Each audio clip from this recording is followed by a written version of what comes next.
All right. Hello, everyone. My name is Miss Gabby, and I am coming to you today for a session of Adulting 101, where we talk about some life tips and skills to make you excellent, successful adults all by yourselves. This is perfect for teens, new adults, or anybody who is today looking for some tips to live more eco-friendly. So April has Earth Day. That's when we celebrate Earth Day. So we really focus on ways to help and support the environment and to do our parts to be more sustainable. So today I am going to give you just a few things that you can do in your everyday life to live in a more eco-friendly way. So by now we're all really familiar with terms like climate change, climate crisis. The name Greta Thunberg is really popular and might be familiar to you. And we might start thinking that there's not a lot that we can do because we're just one person. We might not be able to make such a big difference. I am here today to tell you that you're wrong. So I always think about the PBS Arthur cartoon from when I was little. DW says, "What's the big deal? I'm just one person," when she throws her gum wrapper on the sidewalk. And her grown-ups teach her that if every single person thought about that, that would add up to a lot of gum wrappers being thrown on the ground. So it's the same thing about making sustainability efforts. You are one person making an effort, but if everybody thinks that way, that's a lot of effort being made. So we're going to talk about some simple things to make some big effort. So the best thing that I can tell you is to educate yourself. There is so much information, scientific studies, research, ideas and inspiration. There are hashtags all over the internet of ways that you can educate yourself and be inspired to make a difference. So you can also be sure to look for credible resources when you're educating yourself on this really important topic. And if you aren't sure about a credible resource or knowing if it's a good resource to look at, you can contact your librarians. I know we're all coming to you from our homes, but we are still available to help you research, find information, find fun things to do. You can ask your librarians, especially this one, because I am super passionate about this topic. You can just ask my mother. I talk about it a lot. So in Adulting 101, we typically do some chatting and some educating, and we do some hands-on things also. Unfortunately, we can't be really hands-on today because we're all at our own homes. We were going to make our very own beeswax wrap, which we'll talk about later. And I was going to show you, but I don't have those materials here today, so we'll have to do that together when the library is open again. I did want to do this session live so that you guys can chat with me, ask questions, talk about your own sustainable tips. So also please forgive me because we're going to talk for a while. I have water on hand, but the world is also happening. So if things are interrupted, I promise I'll get back to it as soon as I can. So we are going to get started with, I have my notes here. So we're just going to talk about some easy things that you can swap out and make a difference in your daily life. Most of these are pretty simple, pretty easy things. The first tip I'm going to tell you is to use what you have. A lot of the things I'm going to talk about today are product changes, like use this instead of this. But you don't necessarily have to go buy new things, right? That's not the point of sustainability. So use what you have and then make something if you can. You can turn old things into new things just by repurposing them. Miss Claire is doing a lot of great tutorials on upcycling, which is awesome. And she's showing you how to make a reusable plastic bag out of those really cheap, easily breakable ones that you get at the grocery store. So you could try to do one of those projects. The other part is to refuse what you don't need. Think about if you really need that in your daily life. Recycling is obviously a big portion of that too, but it is not the answer. Recycling doesn't happen enough, and it is not sustainable enough to just, oh, I'll make sure to recycle my plastic water bottle. That's That's great. We really want you to recycle, but it's not the answer. So we have to do some more steps in between about the things we do use before we recycle them. So let's start with the morning. The first thing I do in the morning is make coffee. Anybody else make coffee first thing too? Can't get through the day without it. But if you have coffee every single day, let's say you go to Starbucks every day, right? You get your to-go cup and you're on your way to work. What are you doing with that to-go cup? I have something to tell you.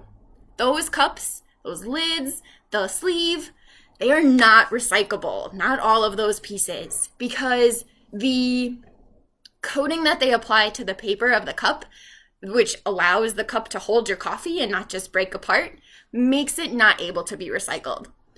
So here are a few things you can do to change just your coffee habit, right? It could also be your tea if you like to drink tea in the morning instead. So I have a Keurig because I find it really easy. It was on sale, all those good things, right? But K-cups are take down, they're leaching chemicals into your coffee because you're pouring hot water through it and you can't recycle them. So something you can do instead is have a reusable coffee pod. These come typically in packs of like 4 for pretty cheap, okay? So what you do is you take your coffee grounds, put them in there, close it, and put it in your Keurig maker just like you typically would. When you're done with that one, you empty it out and you refill it later. Too easy, guys. Too easy. So, reusable coffee pods. If you don't have a Keurig and you have a traditional coffee pot, something I would recommend is bamboo coffee filters or using ones that are biodegradable. So with these, after I'm done, I have my coffee grounds in there. They're all used up. I take it out and I can compost it and it will biodegrade naturally. We're going to talk about composting later, so stay tuned. The next biggest one is to bring your own coffee mug. So you just take it and refill it. You can put your own coffee in the morning, or if you're really dedicated because you love Starbucks coffee, I don't know why you would, but personal choice, you can bring your own mug and have them refill it. You'll need to know the fluid ounce size so you can tell them what size to pour in it. And then that allows them to apply the proper price. A lot of coffee shops will give you a discount if you bring in your own travel mug. So there's an added benefit to bringing your own and being sustainable. Plus, these tend to keep your coffee warmer a lot longer than those paper ones that they give you do. So, coffee.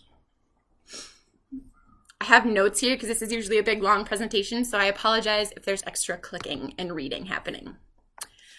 So another big one is, are you feeling thirsty?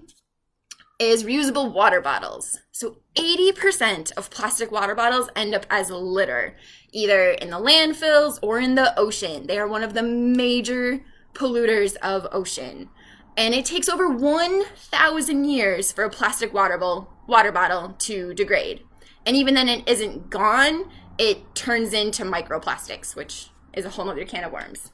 There's a super easy solution to that. A reusable water bottle. Ones that are made out of metal or glass can be used for pretty much your whole lifetime if you take care of them. I like the metal ones because they're a little bit more sturdy than the glass ones. I'm not quite as worried about dropping this one as I am about dropping my glass one. Plus, they come in so many cute styles that you can get one any way you want. Or you can even use an old mason jar like I'm using here. It makes a great cup. And if you have a lid with it, you can take it with you as a water bottle. There are more and more refilling stations like water fountains designed specifically for refilling water bottles. And most restaurants will refill them for you for free as well. Another one is straws. Plastic straws are a huge polluter. You use them once, they're done, they get thrown away, and they're really hard to recycle, and they end up in a lot of oceans. So you can use a metal or bamboo straw if you really need a straw. They're pretty easy to clean, and again, they last for a really, really long time if you use them properly and clean them properly too. So I just keep mine in a little sleeve. either in my backpack or my purse when I go out places, and that way you have one with you if you need it. And if you don't need or have a metal straw, just say no thanks. A lot of restaurants are doing a really great job of not asking you if you want a straw or not, and it's really easy to just say no. Save the baby turtles, guys. So, all right. So next we're gonna talk lunch. Lunch. First of all, bring your own. Bring your own lunch when you go to work, when you go to school, when you go places out for the day. So think takeout equals throw out. When you get takeout food, there are a lot of things that get thrown out. There's plastic styrofoam containers, to-go bags, extra napkins, plastic utensils. That all creates a lot of waste. Plus, bringing your own lunch is a lot better for your budget and the environment. So let's unpack our lunchbox a little bit here. First of all, you can bring your own utensils. I keep them in this little sleeve so they stay clean, but bring your own fork and spoon. That way you don't have to worry about a plastic one. You can also use recycled containers. This was some delicious salsa, but now I use it as a food container. I can pour salad in there, or stews, or rice dishes, snacks like carrots and grapes. Great things all go in there. I take it home, I wash it, and I've created zero waste. And I didn't have to buy it, I repurposed it. So that's an added bonus. Let's see. They make lots of great reusable like lunch containers. So this is essentially a silicone sandwich bag. So it opens and it kind of zips shut. I can put it in the freezer. I can wash it. I can store all my good snacks or sandwiches in there. They also make ones that are Velcro.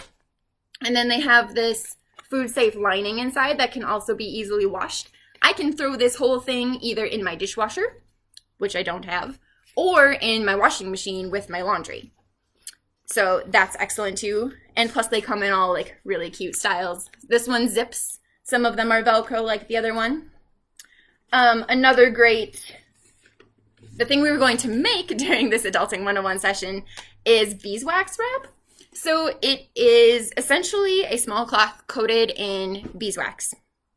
It's a natural alternative to, so like cling wrap or plastic wrap, so the cellophane. And you can wrap, you can cover bowls, so of things that you have baked or cooked, pans. This is covering currently half an avocado. I only ate half this morning on my toast, and the other half I'll use tomorrow. And by using the heat from your hands, it molds the beeswax wrap to the form that you need it to cover. So, and I've actually found this to be the best way to preserve avocados for the next day. But I'm going to put that back in the lunchbox real quick. So, those are some easy swaps to bringing your own lunch and other food storage just in your kitchen. So now I'm going to go through of the house, looking for ways that you can make easy changes to what you already do. You don't have to go without, but make changes to do better. All right?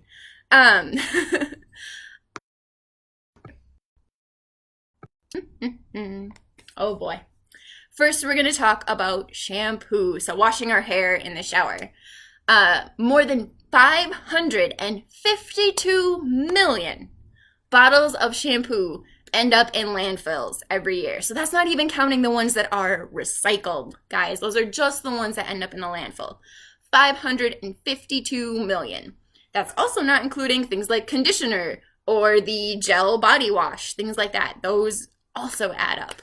So an easy swap is a shampoo bar. Let me grab it real quick. So this is, it looks just like a normal bar of soap, but it is shampoo. One shampoo bar, look at this little thing, can typically replace up to 5 bottles of shampoo. They're more concentrated, so that means that they're designed to specifically last longer. They're stronger and they last longer. And hi, look at all of this hair. Okay? Whew. If I can wash my hair with shampoo bottles, so can you guys. The way that I do it is I'm in the shower, I get a little water on the bar and I scrub it on my head, and then I shampoo my hair like normal. They do last longer. A lot of them smell super great, so that's always a bonus. There are a lot of sellers out there right now that are switching to this because they're so much better for the environment. They're also typically made with a lot less chemicals, which is also really great for you, for your hair, and for the environment. They also make a lot of different kinds so that you can choose the best one that fits your hair needs. Like, I have really thick and curly hair, but it also gets really oily. So I buy a certain kind of shampoo bar, and maybe your hair is fine or dry or super straight, or maybe it's dyed. They're making shampoos that will accommodate all of your hair needs based on you. So one thing that typically scares some people from making sustainable swaps is the price. So again, do your research, look into different seller options, find what works best for you. But again, so I think, this one's been in my cupboard for a little while because I'm still using my other one. But I think this one was about $8, which might be the cost of 2 bottles of shampoo.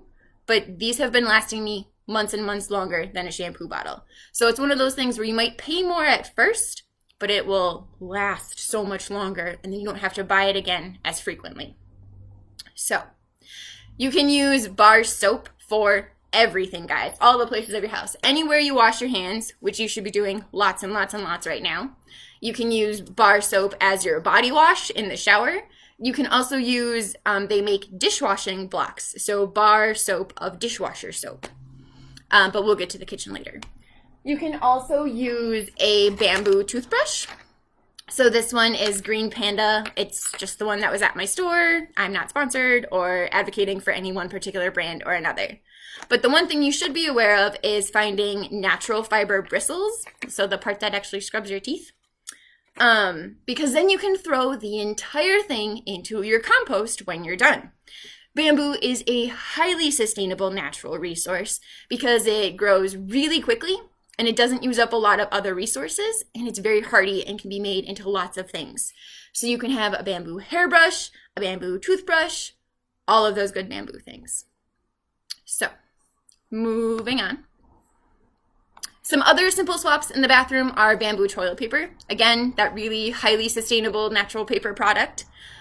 Toothpaste bites. So instead of the tube of gel, they come in kind of like little tablets, and you crush it between your teeth. I can't show you how it works without actually brushing my teeth, and I'm not going to do that in front of you all. And that comes without the tube, and they usually come in jars that are refillable some places, so that's extra great because less waste. You can use cloth makeup removers or even just a washcloth rather than those throwaway wipes that are really, really bad and not flushable. Even if the package says it, do not flush them. Thank you. You can also use natural deodorant, natural hair products, natural makeup, all of those good things. And the really great thing about natural bathroom products is that not only are they typically even better for the environment, but they're better for you. So ones that are made with less chemicals, less treatments, and stuff like that. So it'll be better for your hair, your skin, your body, and the environment. All those good things in one. So now we're going to move on to the kitchen. I'm trying to hit the big areas of waste in your typical daily household. So we've already talked about a few things when we talked about lunch. So we did reusable containers, beeswax wrap, utensils, all those good things. So one thing is if you wash your dishes by hand, like I do, live in that no dishwasher life, I think you're a real adult when you have a dishwasher. Consider using a bamboo dish scrubber. So again, the handle and the head are made of bamboo. These are made of natural fiber bristles. And the really cool thing about this one specifically is I can take the head off. See, like my bristles are getting all kind of like frayed there. And I can just get a new head. I don't have to replace the entire thing for next time. And again, when it is really like done, end of its life, the metal parts can be recycled and the rest goes in my compost bucket. Another one is cloths or unpaper towels. So this is an example. It's this real thin. It means you can have multiple and not take up a ton of storage space. You get it wet, you mop it up, and then you've cleaned up your sink, your dishes, your counter, whatever you need to wipe up. Also great for spills. You wring it out in the sink and then let it dry. And it turns back into this. Plus, it's cute. This one I can throw in my dishwasher again, or in my washing machine to make it all nice and sanitized again. So those are some extra great ones in avoiding things like paper towels or sponges, which can be really germy and gross. All right, next slide. So I know that you guys don't have the slides that I would typically share with you. They're adorable pictures and great statistics and resources, things like that. I'll try to link to the presentation itself later so that if you do want to know more about like the 80% of this and 552 million bottles and all the resources and great clickable links, you can access those later. So now we're going to talk a little bit about food. In the United States alone, so like just the US, okay, 40% of food produced is wasted every year. That means it just rots in a landfill. It fed no one. This is a waste of the resources that grow it, make it, package, transport it, and it's a waste of your money if you had to buy it. So only buy what you will eat. Work really, really hard on that. So one of the things is to try to shop at your local farmer's market because the food is locally grown. So that means it's not being shipped by planes and boats and trucks to get to where you are. It means it's in season again. So I live in Wisconsin, right? So not everything grows year round. But the things that are being grown are the things that are in season, which means that, again, they're not coming from Florida or from overseas, things like that. So less transportation emissions. And they typically have higher standards in terms of being organic or clean. Plus, you're supporting local farmers. Those are your neighbors. When you go to the grocery store, try to bring your own bags. So I have this one. It's covered in sloths, but it bunches up super teeny tiny.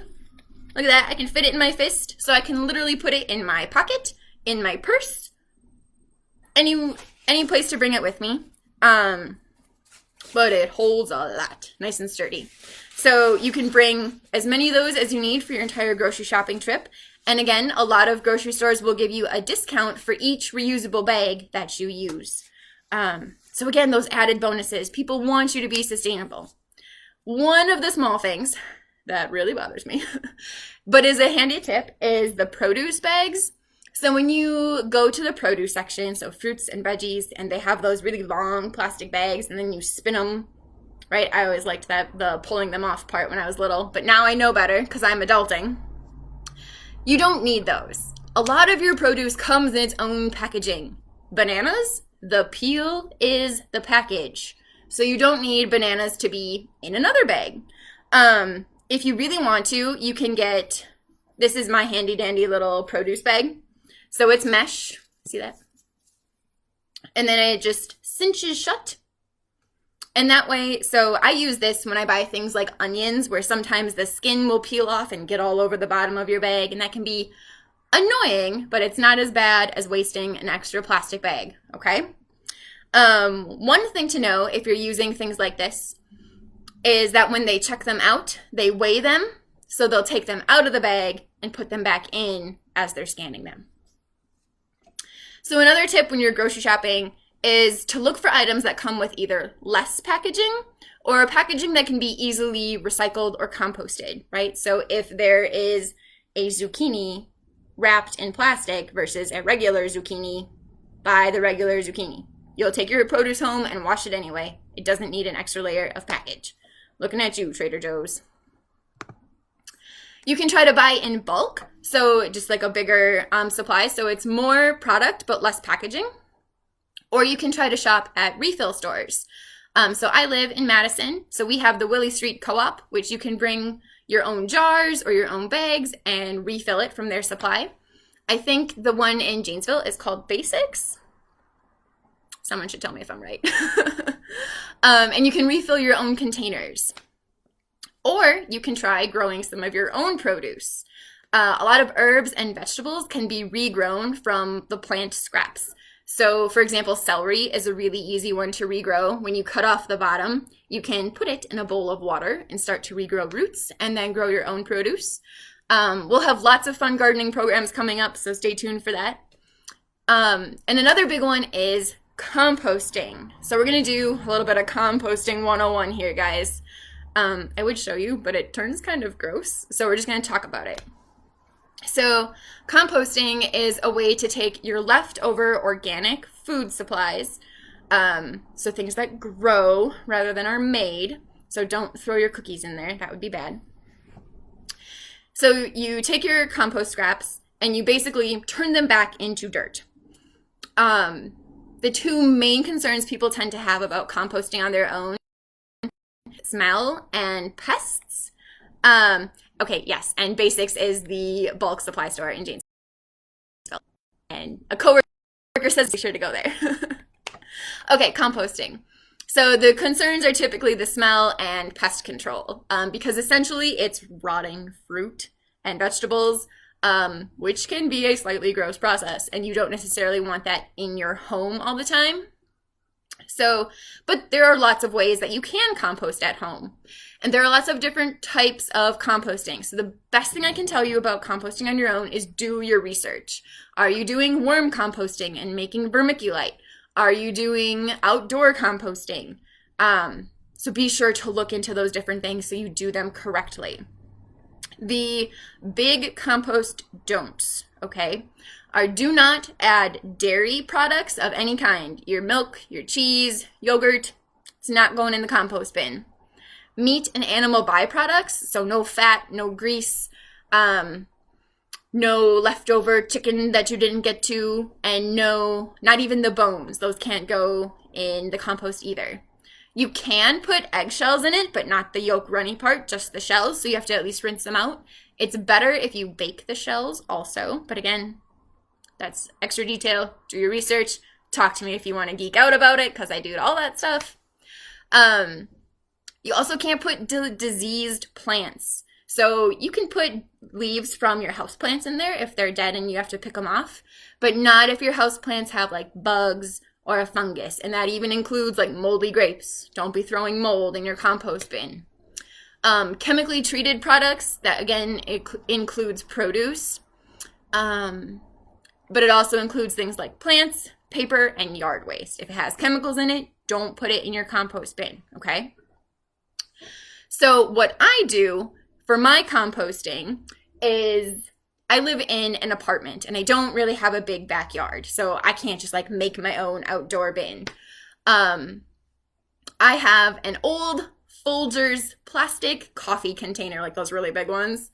And what I do is I throw my scraps in there. I throw my coffee grounds. I throw all my plant, like fruit and vegetable scraps in there. And when it gets full, well, I put it in the coffee container, and then I put that container, the whole thing, in my freezer. So that eliminates the smell, because I'm not like smelling rotting fruit. And it also helps eliminate the bugs, because it just freezes the process until I'm ready to take it outside. So before you start composting on your own, though, there are a couple things you need to look into. What your city requires. Some cities have composting services or compost options at their local landfill, but you have to be sure to follow their rules. And if you live in an apartment like I do, make sure you check in with your landlord. So when I wanted to start composting on my own, I looked at the local city offerings, and I found a local community garden that would take compost, right? So they would give you a bucket, you would fill the bucket, and on a set schedule, you would put your bucket outside, and the community garden staff would come and pick it up and add it to their compost process. So I contacted my landlord and was like, hey, I want to do this composting thing. Would this process be okay? And my landlord didn't really like that idea. Not because they're against composting, but because of other reasons. But by expressing my interest, my landlord actually created a compost process in our shared backyard. So now all of my neighbors can compost too.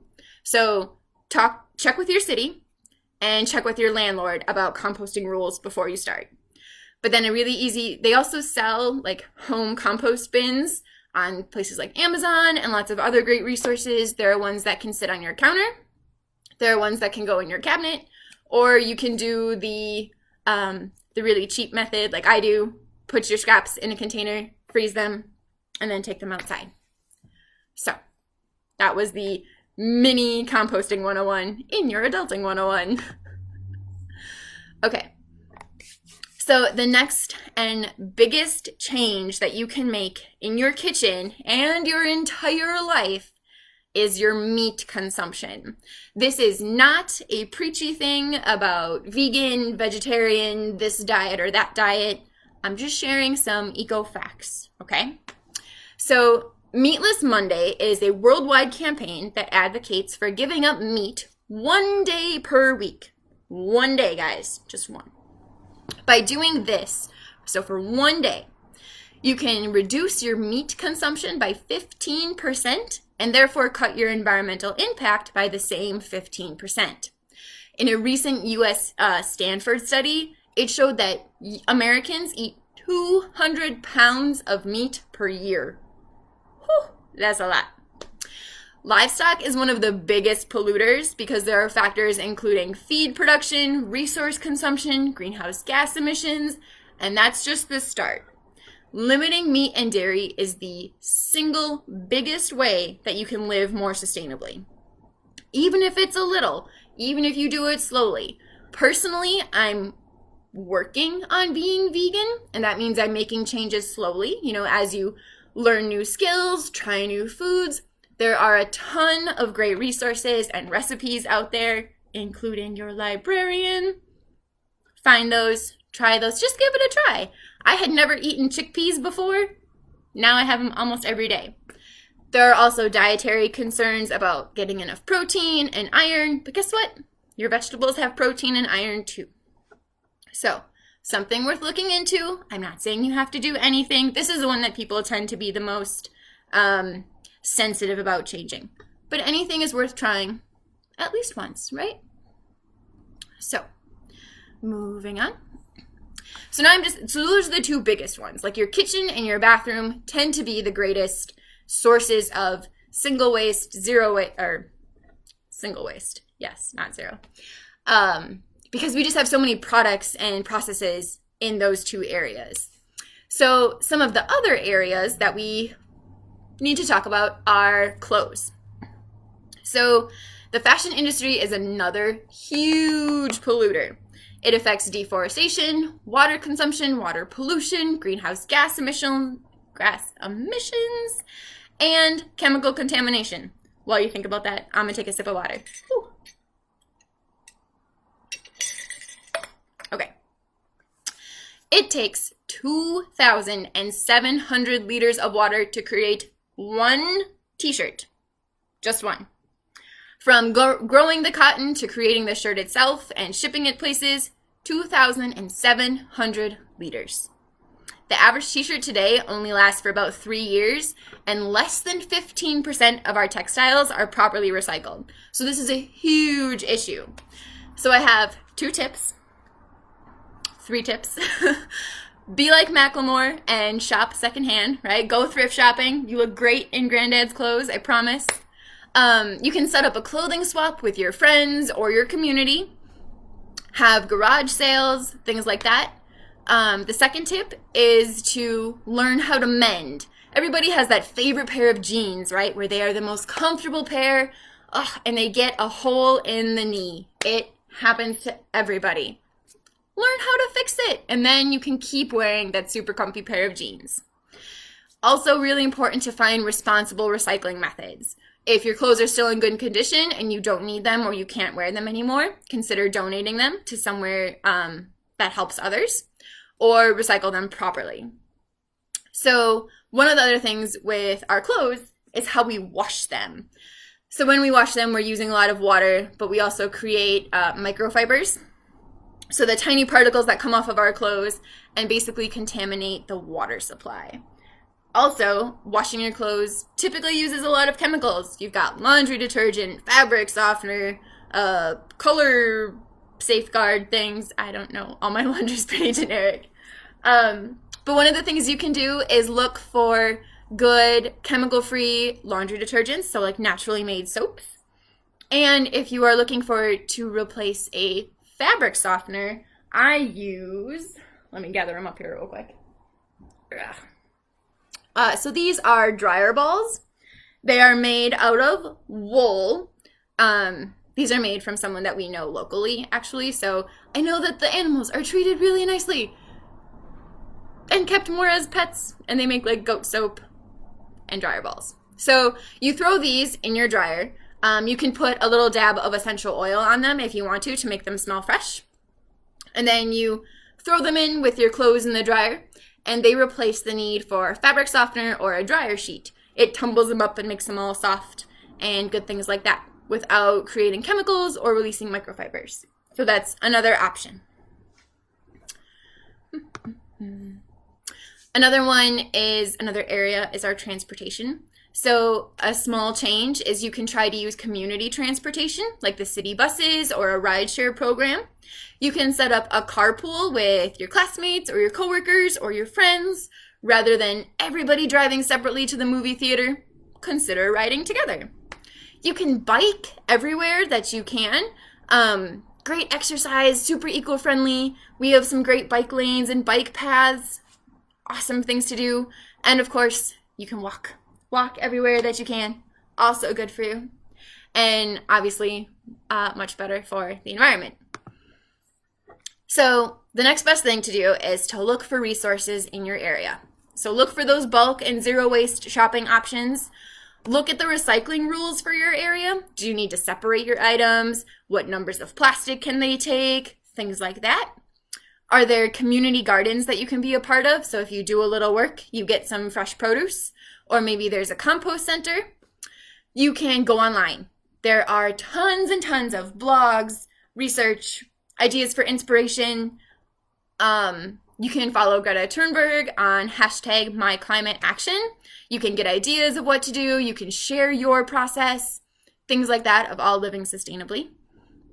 And so my favorite part of describing this, right, is we don't need one person doing zero waste or eco-friendly or sustainability perfectly. Nobody's going to get it perfect because just by living, we are pollutants, right? We exhale carbon dioxide. Nobody's going to do it perfectly. What we need is everybody doing a little bit the best they can. And what we shared with you today are just some starter tips, right? You don't have to go out and buy all. They're just different areas in your life to think about of what you can change and do better. And Jacob says, hi. So hello, Jacob. You're welcome. So these are just places to think about ways that you can do better for the environment. And that also typically equates to you and to your fellow people. So I will give a couple minutes for if anybody has any questions about these tips or about the specific products that I showed.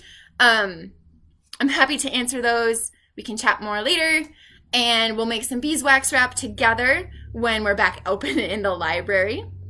But until then, you can do lots of research, educate yourself, get great ideas, follow social media. There are lots of, some of your good search terms will be zero waste, climate action, and sustainable swaps, just like today's title is called. So I'll hang out for just a second here. I'll take a sip of water to see if anyone has a question or wants to share one of their favorite sustainability tips. We'd love to hear those too.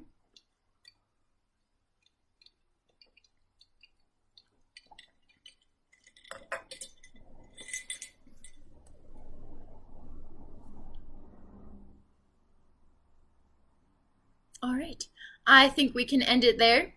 So thank you for joining me on today's Adulting 101. Be sure to follow all of the library's social media right now. While we're in this time of social distance, this is how we're providing you programming and resources and assistance. So the children's room at Hedberg Public Library is doing lots of great story time, songs and rhymes and activities for your little kids at home. The Teen Central page right here is going to be hosting Adulting 101. Next month's topic is mental health. So we're going to talk about some stress relief, some smoothie recipes, and things to do to boost our brains. We're also going to have book talks, book reviews. April is National Poetry Month, so we'll be having some poetry challenges for teens where if you submit an example, we'll share it online. We're also on Instagram, HPL Janesville, I think is our normal one, and the teen page is HPL_teens. The adult page of Hedberg Public Library has Miss Claire doing lots of craft tutorials and a read-along. You can catch Claire and I on Twitch. Our handle is Pages and Positivity, TEA, and we're doing lots of book talking on there and also being generally silly.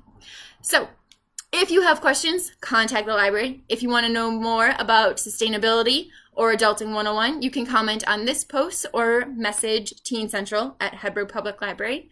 And we look forward to seeing you next time. Have a great day, guys.